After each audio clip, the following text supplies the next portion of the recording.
E aí pessoal, como é que vocês estão? Espero que estejam muitíssimo bem. Bom, eu sou a professora Ana Paula Mendorfer e esse é o Logos Reis.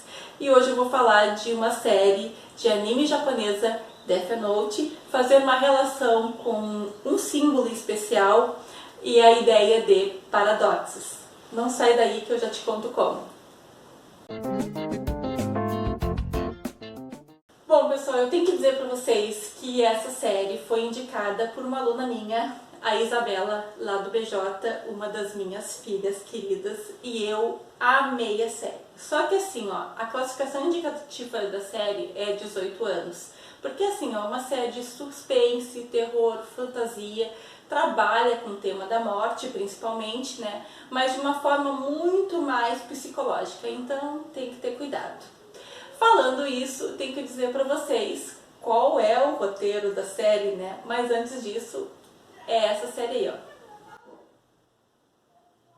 Então, a história trata sobre o Death Note, um caderno da morte que pertence a um espírito da morte, considerado um deus da morte da mitologia japonesa, o Ryuki, que num belo dia entediado joga o seu caderno para a terra. E aí eis que um aluno brilhante do ensino médio de Tóquio vê o caderno caindo e vai atrás dele. Quem é? É o Light Yagami, esse garoto aí, ó. Gente, quando o caderno é pego por uma pessoa, ele passa a pertencer a essa pessoa. E essa pessoa passa a enxergar, a ver, no caso, esse deus da morte, que no caso é o Ryuki. Os dois começam uma saga. Na realidade, no início, Light é muito cético com tudo isso, né? Imagina escrever, porque o básico é isso, né? Uma das instruções do caderno básica é essa: escrever o nome de uma pessoa no caderno, certo? Pensar na pessoa, porque não pode só escrever o nome, porque daqui a pouco pode ser duas pessoas com o mesmo nome. Pensar na pessoa e segundos depois essa pessoa morre. E se ele não coloca qual é a causa da morte, essa pessoa morre do coração. Eis que ele começa a fazer experimentos, porque a princípio ele não acredita, e quando ele finalmente acredita, ele pensa em fazer algo inesperado para uma pessoa que seria uma pessoa boa, que tivesse assim um bom coração, um bom caráter, mas que seria esperado para uma pessoa com caráter duvidoso. Ou seja, ele pensa fazer justiça com as próprias mãos e se diz que ele seria a própria justiça e que ele iria limpar o mundo. Ele começa a matar criminosos. Ryuki fica só observando, mas não pode deixá-lo, não pode sair do lado dele enquanto ele não deixar o caderno não morrer. Enquanto o Ryuki está ali na volta dele, a mãe do Light oferece maçãs para ele no quarto dele, né? E o Ryuki está ali, porque o que acontece? O caderno passa a pertencer ao Light, da pessoa que pegou, né? E só ele começa a ver o espírito da morte. Então, assim, qualquer pessoa pode chegar ali que ninguém o vê, a não ser que toque no caderno. O Light, então, fica ali com as maçãs. O Ryuki come uma maçã e fica deslumbrado com a maçã. Ele começa a ficar viciado no elemento. Aliás, acontece assim, ó. Não iria querer dizer que ele iria ficar viciado apenas em maçãs. É porque foi o primeiro elemento que apareceu. Se fosse chocolate, seria chocolate, por exemplo. Mas o símbolo, a questão da simbologia que eu queria trazer para vocês é justamente isso. Que apesar de ser sobre uma mitologia japonesa, começou a tratar também de um aspecto religioso católico. Por quê? Porque a maçã é considerada para os católicos a fruta do pecado. E aí é muito interessante essa jogada que eles fizeram. E assim, ó, o vício do Ryuki é tanto que, se ele para de comer a maçã, como aconteceu lá pelas tantas da série, ele fica se contorcendo todo o corpo de uma forma assim, como se estivesse em abstinência. Então, essa é a primeira parte. Qual é a segunda parte do vídeo que eu queria trazer para vocês. Primeiro eu tenho que dizer que, claro, que o Light começou a matar muita gente, mesmo sendo criminoso, e é óbvio que não se faz justiça com as próprias mãos, né? Ele estava totalmente errado.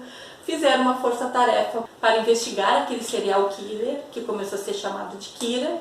Nessa força-tarefa tinha o próprio pai do Light, que era detetive, tá?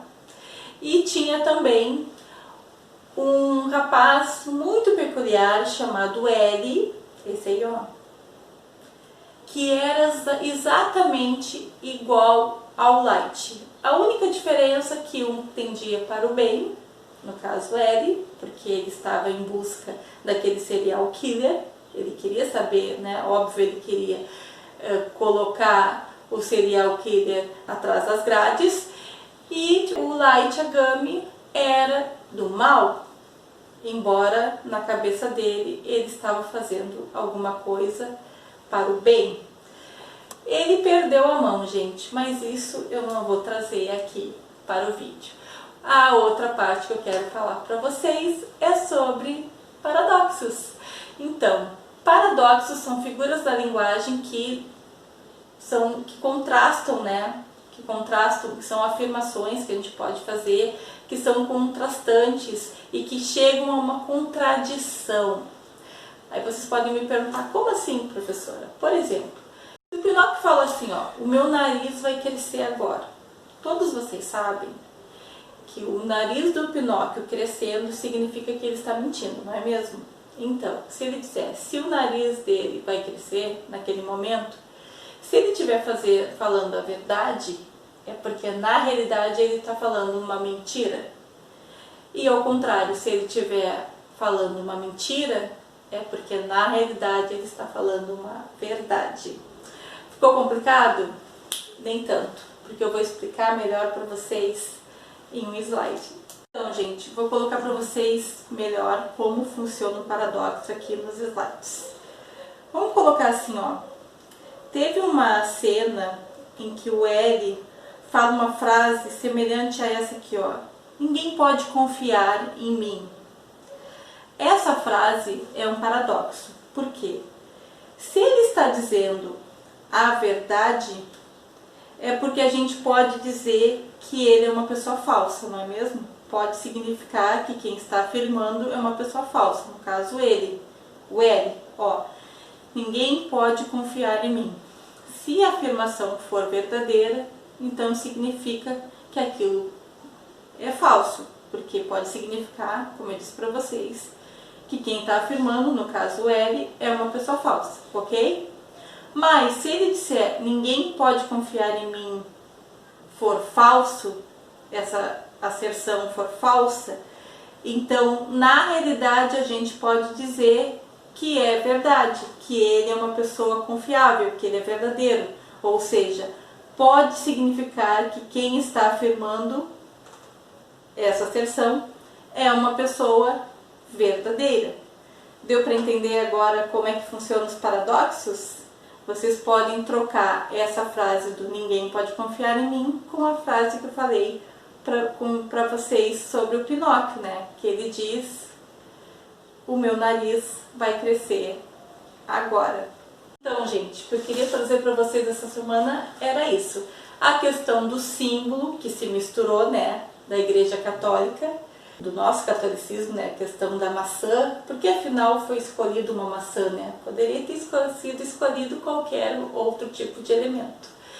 E também a questão do paradoxo, para mostrar para vocês que essa série é cheia de jogos mentais, psicológicos, mas também é cheia de símbolos. Tem outros símbolos também que eu poderia trazer, mas eu escolhi esse símbolo especial e essa questão do paradoxo. Tá bom, gente?